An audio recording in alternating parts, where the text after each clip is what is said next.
Hello, ladies and gentlemen, and today I present to you a king representing the state of Arizona. Charles has been married to his wife Candace since 1996, and they have 4 children. He's lived in Arizona for most of his life and has closed loans in every corner of the state over his 22 plus years in the banking industry. Charles believes that treating people ethically and working hard for them is the best way to be successful in real estate. His goal is lasting relationships with those he serves. Be they real estate professionals, buyers, or sellers, taking the time to truly listen to the goals of the customer is paramount to succeeding in this business. Customers need to know he's going to fight for them. He's going to stay by their side throughout the whole process. Agents want updates to be in touch throughout the process with real-life human being. In short, listen to the customer, recommend to the customer how you can best serve them, and then do what they say you're going to do. Charles has worked with many first-time home buyers over the years, financing everything from manufactured homes to multi-million-dollar properties. He knows FHA, VA, USDA, and conventional programs thoroughly and thinks outside the box to do everything in his power to achieve your goals. Text, call, email, or connect online with him for good, clear, honest communication about how he can help you. He has extensive experience with unique and difficult income and credit situations. It's never hopeless. Call Charles and he'll put together a plan to get you into a home. He is licensed to originate both in mortgages, loans, in the following: Arizona and California. You can get in touch with Charles at charles.baldon, Baldon, at novahomeloans.com or 623-262-0131. Ladies and gentlemen, please give it up for Charles. Hey, Charles, how are you, my man? How's it going? You pretty much covered it, right? Said you pretty much covered it all right there. I got nothing left to say. So You're a funny guy, man. Charles, thank you for sharing your time with me today. An honor on this discussion we'll have. Tell me, what made you want to jump into the industry 22 years ago or 2 decades ago? Yeah, so I was working at Bank of America as a bank manager. So I was just running a branch in Phoenix, and we had a mortgage guy. We also did home loans in the branches, right? So I kind of got interested in the loan process. And they're like, hey, there's a way you can make the same money you're making as a manager and have 0 employees. You could be a loan guy. So I'm like, tell me more. So that's how I first got into mortgage banking at Bank of America, and then went on my own about a year later. Nice. Do you remember? So I'm guessing, do you remember how you got your first client once you left Bank of America? Well, it's funny. I wish I remembered the guy's name. So my very first customer that I did a loan for all time, no joke, it's day 1 at Bank of America. And I've started, and the guy who was supposed to train me didn't show up. So I had like really rudimentary training on the computer program, and some old guy came in to get a home loan. And I'm like, if you're patient, we can figure this out, because I got the guidelines and I've got like the rules on how to use the computer system. So he patiently sat there for about 2 hours with me while I typed everything and we got him approved. And it was a great experience. And that kind of got me hooked on the whole lending thing in the first place. And then the transition, as I built more relationships in the business with agents and stuff, it just made sense to go out on my own and not kind of be stuck with a lot of the bank overlays to the program rules. So. And do you think building those relationships was your turning point? What was your turning point where you're like, wow, this is so me. I'm about to dominate or take my market share? So honestly, I'm kind of an introvert. So for me, it's the numbers game. So like when I was a bank manager, I'm dealing with customer service issues, just a lot of face-to-face with the public. Whereas, if I get one-on-one with a customer, kind of like this, and it's just hey, solve my problem. I want to buy a $400,000 house, but I'm self-employed. Now I'm like attacking a problem to help somebody. And that's kind of my zone, because I would never be a good realtor. I couldn't be out there with the public shaking hands and kissing babies and stuff. But you give me a problem like that to solve for a customer, I got you. Nice, man. And in 2025, what do you think is the most misunderstood thing about buying real estate? I think that with all of the push in our society all the way around for AI, I think what people want is a person that they can put their trust in, that can walk them through a process. And I think that's true on the agent side. I think it's true on the lender side. No, 1,000%. You're almost like a You're almost like a doctor. Like they want you to be like the shepherd and just guide them. They don't, they want the assurance that you'll take them to the finish line. So you're totally right on that. Do you think there's any other misconceptions people have about real estate? I think the whole mortgage thing intimidates a lot of people where it shouldn't. And really, my job is to take a process that's needlessly complex because of government regulations and, computer systems and everything else, and just make it really accessible to the average consumer. Because it really doesn't take that long to get pre-qualified for a home. Even if there's problems, they don't take that long to solve. It's just more of a step-by-step process. You just got to find somebody you trust, to work through that with. But it's not as intimidating as it feels when you're starting from scratch, buying your first house. Not totally. Yeah, no, I think you're totally right, man. Like all this is what is it? Income, credit, or cash to close. Mm-hmm. That's Just that's three parts. yeah, that's the foundation to it all. If you could change one thing about the industry, like what would it be and why? I would love to see the mortgage underwriting guidelines conform to reality. We have a lot of guidelines for loans that have no bearing on whether or not this customer is a good risk. It's like there was a guideline from 1980 that got morphed into a guideline in the 90s that's been duct tape and bandages on it into nowadays. So like self-employed people are totally discriminated against in the mortgage process. And so I spent a lot of time teaching self-employed people how to play that game to their advantage, and making sure they're filing their taxes, not just to avoid paying the IRS a ton of money, but also so that they can buy the house they want. Because some of it's needlessly complex, and it really has nothing to do with whether or not the customer's a good risk. No, you're actually right on that, and I think it's you hate to see it because like obviously their accountants are like writing things off, so like the income doesn't look good. But no, but once you go like the bank statement route, it's like a whole another story. The only caveat is the down payment with bank statements. You like putting them more? Do you like putting self-employed people in bank statement loans or profit and loss programs? Do you think? I mean, so There's a case by case. well, and I would say either one of those is a backup plan because honestly, filing the taxes the way that are going to make the IRS happy and the lender happy will probably cost you more in the long run because you'll get a better interest rate on a normal, conventional, or FHA deal. You're going to pay the IRS a little bit, perhaps, but that's still going to come out ahead from trying to do a bank statement with a bigger down payment or like profit and loss stuff. Not totally. And yeah, what's the most courageous decision you've made recently, and how has it impacted you? Did you say courageous decision? Yeah, have you made courageous decisions recently? I mean, yeah, I'm trying to get out of my comfort zone a little bit. I've been doing this since 2001 in banking and 2003 mortgage exclusively. And I am trying to build more of a team. So we're going hard into Pinal County, which is just south of Phoenix for those who aren't around here. And it's a good area for my client base because I love to help first-time home buyers, and Phoenix is tough for affordability. So we're going into that market because in Pinal County, you can still get a house for $250,000 to $300,000, new build even. And you could support a family on $67,000 a year there. So it's just a good environment, cheaper for office space for me. And really it's a market where you have loan officers coming up from Tucson or down from Phoenix, but you don't really have people in that market. I have a lot of family there, so I'm going to be going into that space pretty aggressively, trying to recruit some LOs, and also bring my own people in. Nice. So if, let's say a new LO comes to you, like what's your advice to them to maybe generating business in 2 to 3 months? Because usually what we do today, it plays out 3 months from now. Absolutely. So when I first got in this business, a guy named Alex Pfeiffer, if you're watching, hi Alex, he's over at Guardian Mortgage now, but he was my manager at Bank of America. And he's like, look, if you do one thing, you will make 6 figures in this business and you will never slow down. And I said, what is it? And he said, return all of your phone calls. He's like, you don't go home until your emails are all clear and your voicemails are all returned. And add in text now. That wasn't a thing back then, right? And if you do that, you just call people back, you will make money hand over fist in this business. And that's what I would tell a new LO, like freaking empty the voicemail every night, make sure everybody's called back to the extent of your human ability, and you will have positive results. Not totally. Yeah, no, it goes a long way. People don't want to be out left in the dark. Otherwise, like human psychology, they just call the next guy. Mm-hmm. Yeah. And Charles, so you got in like right after the .com bubble. How did 08-09 affect you? That was brutal. I was not doing a lot of the stated income stuff. Honestly, I did a lot of FHA first-time homebuyers, even back then, like the old blue ink application days to make sure it was legit. But I had the same problem as everybody else. All my first-time homebuyers were marginal employees that all got laid off, and so it was a mess.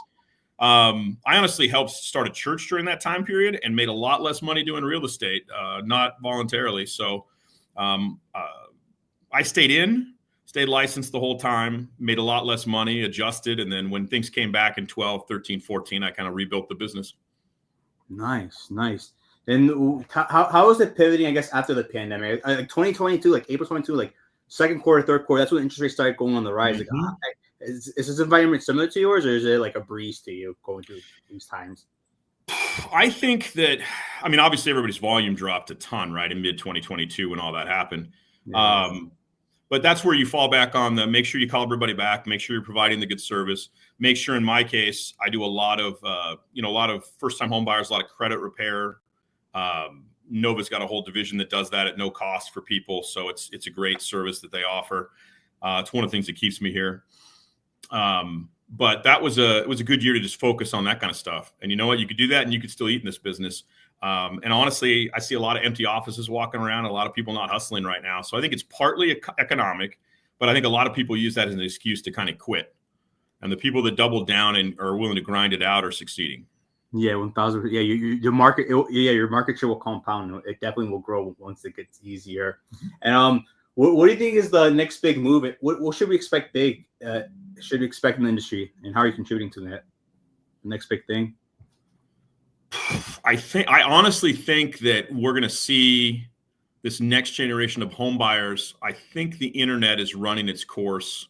I'm not a huge fan. Like I said, kind of earlier with the AI, I think people want a lender with skin on them. They want somebody they can like relate to that's that can help them. I think a lot of your like A-list customers got their 2 or 3% interest rate, and that's kind of paralyzed them. They're not doing anything. They're not buying. So it's your first-time home buyers. It's your credit challenge people. It's your self-employed people that think they're homeless. I mean, that's the market.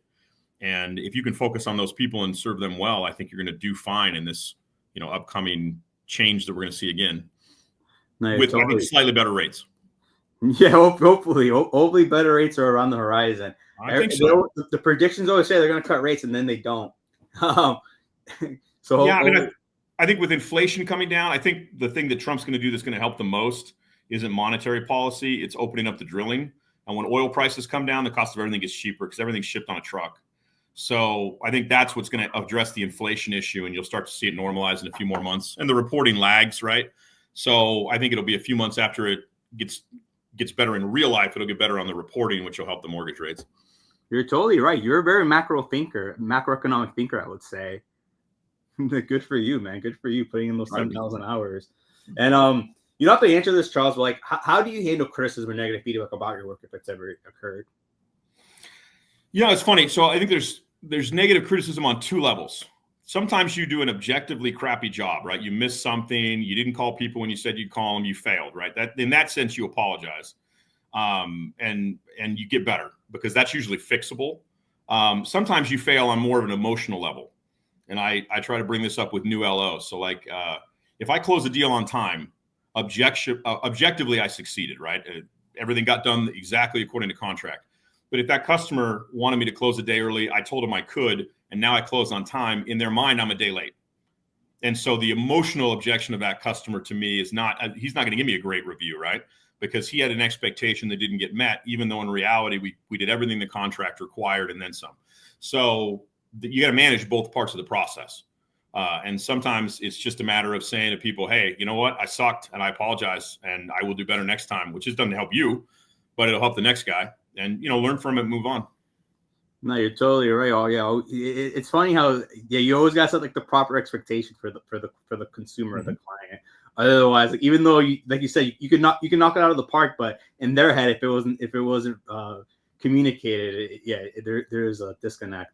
And is there a story, like a memorable story, like that sticks with you, whether it be a success or a failure, that you could share? Yeah. So, I mean, there's a lot of people making a lot of money in this business. And I mean, it's kind of cliche to say I don't do it for the money. I mean, we all, to a certain extent, do it for the money, right? Yeah. But what I want to do is make money and help people. And really, I think if you help people and that's what you're trying to do, you're going to end up making good money in this business. And so I remember there was an immigrant, Ali, that we helped. And he was in immigrant housing. So he's in a crappy apartment downtown with 2 bedrooms for him, his wife, and their like 4 daughters. And like, you wouldn't want to walk in this neighborhood during the day, let alone at night, right? And he's deaf. So nobody wanted to give him the time of day because it was very difficult to talk to him and communicate and everything else. And he didn't speak American Sign Language. He spoke like an Arabic Sign Language, which I didn't even know was a thing when I started working with him. So he had a buddy help, communicate with me, and we had to help him with his credit to get it up to speed. We had another friend inside the community that we reached out to help him find a good, stable job because he had plenty of talent. He just didn't have a way to communicate with a lot of people about what he could do. And then, so we got him job, we got him credit up, we got him in a new house. And like, that's a kind of closing where like when he was closed, he's basically weeping. He's got all of us weeping because, you're not just putting a guy in a house and making money, you're changing a life. And I think we especially if you do multiple deals a month, right? It's really easy to forget that all these are people with hopes and dreams and stress and all that. And you really can change a person's life during this process for the positive or the negative, which is something to keep in mind, right? That's where the pressure comes from. And so I've paid some bills to keep people in hotels over the weekend because we closed late. But I think that's the kind of thing you do where you gotta stick with your word. So good or bad, you got to get them closed, and you can change some lives. Not truly, man. You get somebody to a home and they get that like their starter home. You're helping them build generational wealth. Like Absolutely. Like their grandkids will thank you, and hopefully they know who helped them. And who or what inspires you the most in 2025? I'll give a shout out to my bosses here at Nova Home Loans. That's Ann Kananopoulos and Adrian Gastelum. They're the A team at Nova Home Loans. They're also the branch managers here. And to their credit, they have kept our brand. I mean, the mortgage industry has been bleeding people over the last 3 years, right? And they, at great personal expense, I have seen them put relationships and people ahead of their pocketbook for like 2.5 years straight. They kept employees they didn't have to keep. They will never let a deal not close due to a profit margin. So if we have to give away the house to help a family out because that's what the deal takes, they'll do it. They are the kind of people that you want at your back. We worked together for over 10 years now here at Nova, but they're just solid people, and I've seen them put their money where their mouth is. And these last 2 years, we've all made a way less money in this business than we normally make. So I know they had a way to spend that money that was not just keeping somebody employed that ends up leaving anyway. But they do the right thing. And that's my inspiration, because that's the kind of people I want to work with and around. No, of course. Those are people who they go to war for you. They go tooth and nail. Like it's good. Those are good people to have in your corner. Thanks for sharing that. Switching gears a little bit, if you could have dinner with any historical figure, who would it be and why? Oh, any historical figure. Oh boy, that's fun.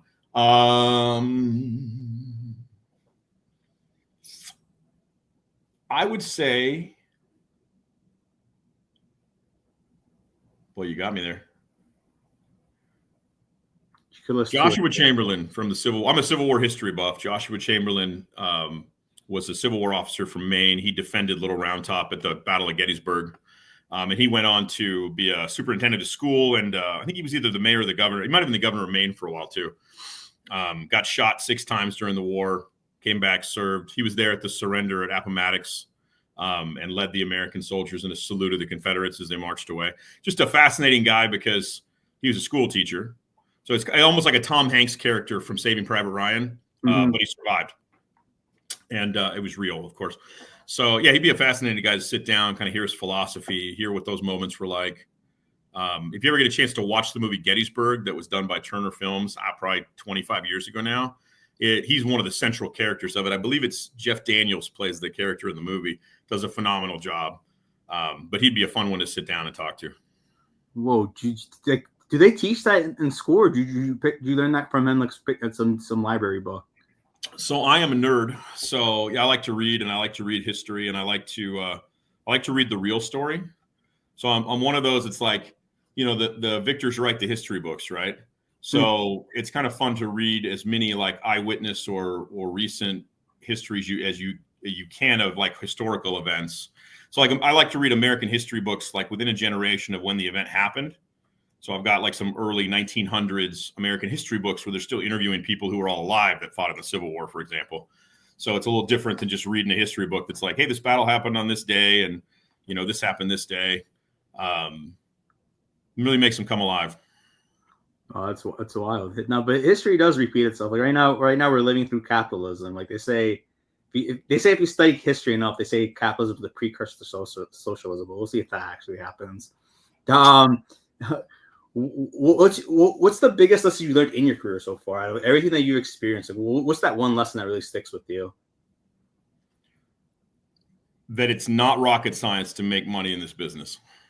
It is legit. Return your phone calls, look people in the eye, tell them what you're going to do, and then do the thing you told them you were going to do at the price you said you were going to do it at, and just treat people honestly. And the one that's a struggle for me that I've gotten way better at is communicating. Because, especially during the loan process, it's easy for me to go hide and be like, I don't have anything to tell you, so why would I call you? And it's taken me years to realize that really what most realtors want, male and female, is you to call them even when there's nothing to tell them. and just give them an update. It lets them know you're there. It gives them a sense of security. And sometimes that emotional connection from a phone call in which you exchanged no information whatsoever is more important than the information that you need to exchange with them. No, you're actually right on that. Sometimes those things do add up, even though like it doesn't help the P&L. Like it's that connection or that bond that you build with somebody that pays down later down the road with a referral or two, you know.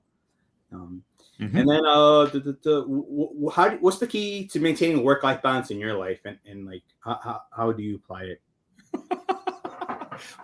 When I figure that out, I will tell you. In all seriousness, like, so I go to church. I won't answer the phone during the Wednesday night program that I help run or Sunday morning. Other than that, in all honesty, I'm usually on the phone. The management thing I would tell you if you're on vacation or it's the weekend and you're spending time with family is it's probably best answer the phone call, redirect it to a time that you're going to be in the office, and try to handle it that way. But I've worked from some very exotic locations around the world on deals, and I've taken some vacations that proved to be very expensive when I didn't pick up that phone and the agent just sent him to the next LO. All of a sudden, the cost of that vacation is not just the $5,000 I spent for a week in Cancun; it's the $11,000 that I could have made on the 2 deals that I just lost out on. Right, so you do have to balance that a little bit, but I try not to let it consume me. No, yeah, you're right. You live and you learn. Gotta just pivot on the dime. You are there's always an opportunity cost, no matter what decision we take. So I hear you on that. And what's the most challenging aspect of being in your role in today's world, would you say? I've always been something of a product expert. Like if I know how to do it, I'm going to do it well. And it is challenging because the government loves to change the algorithms that go into Fannie Mae and Freddie Mac's computer programs without telling you. So they'll come out with a new version occasionally, and that's an announced update. But I will tell you from using these systems repeatedly daily that they change it all the time. And so like it's difficult sometimes to tell a client, you know, I got a deal that was identical to yours approved last month. For whatever reason, Fannie Mae's system is not accepting it this month. And so you have to be very careful about what you commit to, because it can be very difficult to predict what they're going to approve next month based on this month when you're dealing with more marginal, credit scores. Obviously, your 760 with 20% down is never going to have a problem. But, if you're talking a 620 credit score, FHA in the last 6 months has really tightened up on lower credit scores if there's a gift involved in the transaction. They didn't tell you that. Nothing changed with the written rules. But if you're running DU on a regular basis as an LO, you noticed anything below a 660 credit score got really tough on gifts if you don't have reserves also. So stuff like that. It's not easy to stay ahead of this. And with a few days out of it, you can get out of the learning curve real fast. No, you're right though. AUS does change as the seasons change. Like, what's an approval? You're right. Like, what's an approval last month might be a referral eligible this month. Amen. So true. Yeah, and then you gotta play with like how much more. Like, you have to either play like a higher down payment, or you somehow have to play with that DTI. Yeah. So you're right on that. Just part of the process. And then where do you see yourself in I know you want to build the team, but like in 5 to 10 years, what would it be like if you could have it all your way? How do you envision yourself in 5 to 10 years? So the industry-wide problem that we have right now is the transfer of the knowledge that like my generation has coming up. Again, I know employers like you go to a Rocket Mortgage, right? You're dealing with an LO that's not making a lot of money, but they're not expecting him to have a product expertise like a lot of us do that are older. They're expecting put it through our computer system and that'll figure it out. And the problem is that loses all the marginal people. All the people that really need our help aren't getting helped by automated systems like that. They need people with knowledge. And I think what I'd like to do in the next 5 years and focus on is making sure that the knowledge we have on how to get difficult deals done doesn't get lost when I retire or like when Ann and Adrian retire, right? We're all trying to transfer that to other people because the challenge you have is it's scary to transfer that knowledge because as soon as you have that knowledge, you're my competitor, even if you're working through the same company as me, right? There's only so many deals out there. So there is that element of fear that you got to overcome because you're creating your competition.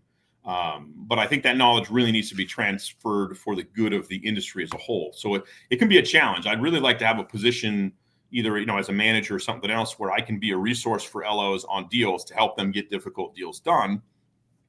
but not so much face-to-face originating anymore myself. Because, honestly, after 25 plus years, it's exhausting. So it wears you out. So that's kind of where I would like to see myself in 5. Nah, may you manifest. Nah, and you're right. Some years, it's some, was it long nights and short years sometimes. That's a good way to put it. Yes.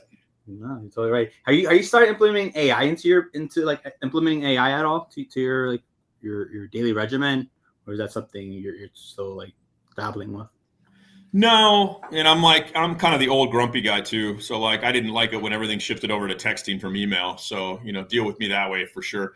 But with AI, I'm looking at some new customer management software that's going to use the AI for the purpose of helping funnel people into a real conversation with me. So that's where I'm comfortable using it. You call me, I can't answer the phone. We can get you to somebody on my team who is a live person, or you're working with the website, and it'll get you the right place to put the right information in so that it can feed you to a real person. Because I still want that customer to end up having a genuine experience with somebody real on my team as quickly as possible.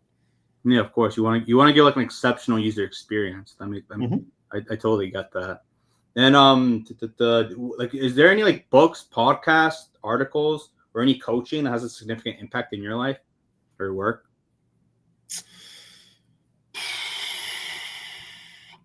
Well, I'll tell you. So I'm a Christian. So the Bible is an impact on me. Outside of that, one of the best books I've ever read in regards to coaching and leadership is a book called Gates of Fire by Stephen Pressfield. And this is a book I reread probably once or twice a year on a regular basis. It is a historical fiction account of the Battle of Thermopylae by the Spartans. And you are taken through that by a slave who survives the battle and is recounting the Greek training methods and the story of the battle to the Persian overlords that have captured him after the battle. But he goes through just kind of, it's almost like a philosophical textbook in the midst of a story. It's a weird mix, but it works. And he's telling you what a king should be, what a leader of men should be, what it looks like to give your all. And it's just 100% a great book that I would recommend for especially any young man looking to succeed and looking for a good book on leadership. No, I'm gonna have to pick that one up, Charles. It's good stuff. No, I'm sure it is. And do you do coaching at all, or not? Or you just it's all your own talent? I have just come up in this business dealing with people that like were my superiors that helped me do things. And mostly I just caught it the way I saw them do things. I train the people that work for me, and I coach soccer and stuff. I'm always kind of thinking about what the best way is to tell somebody something in a way that they're going to understand and that's going to not be boring. So you're actually right. Like sometimes sales is understanding how the consumer likes to make decisions. Yeah. So sometimes you do have to cater to them and to a certain degree. Sure. I hear you on that. And if you weren't a mortgagist, what other career path would you have chosen, you think? Oh, I think if I had my druthers, probably some kind of teacher of history or philosophy would be what I would have done. Those are kind of my passions outside of the mortgage business. And I love to teach. I mean, that's fun. No, yeah, of course, man. Yeah, you when you can teach somebody something, that means you truly understand it. So you first like to understand it before you teach. So that's good about you. And is there one piece of advice you wish you had received early in your career?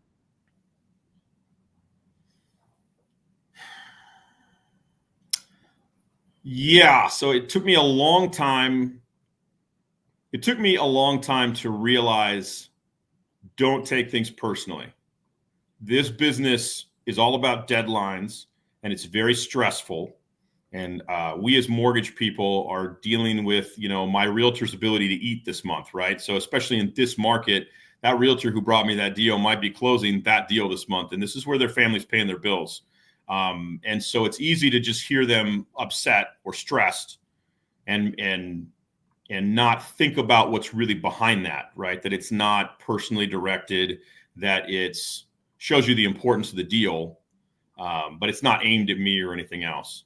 And if I had learned that a lot quicker, I think I could have helped a lot of people earlier, if that makes sense. But, I like anybody else, I can get offended if you're yelling at me. But honestly, I have every agent's got different personality, right? So I've got agents that call me, and I know all they want to do is vent sometimes, not even about me, just vent. And if I could just listen for 5 minutes and give no information and no solutions whatsoever, it's almost like being a husband, right? Like, don't solve it, just let them vent. They're happy, I'm happy, everybody wins. The relationship actually got better because I let them yell at me for 5 minutes. Everything's great. And it wasn't personal. It's just, this is a stressful business, man, and people are going to deal with that different ways. So no, you're totally right though. Sometimes you gotta have like a psychologist. You just gotta listen. Like if you can listen, like it truly can go a long way. Yep.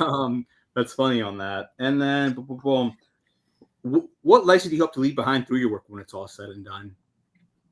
Say that again. What legacy do you hope to leave behind through your work when it's all said and done?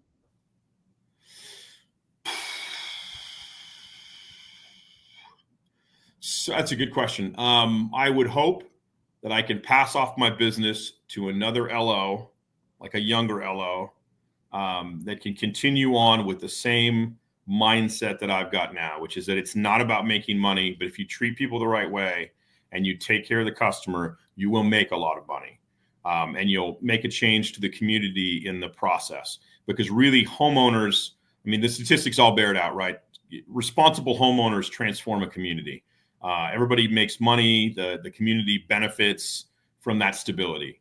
So, I mean, I can honestly look at the west side of Phoenix and go, hey, we've made a difference here. So. No, you're totally right. No, keep building a better community. And yeah, you're helping families build generational wealth, and sooner rather than later, you're going to be helping the trajectory of the LOs that you bring on board on your team. Charles, I got one last question for you. When I'm really old, I'm going to rewatch this. You got a life message for me that you can share?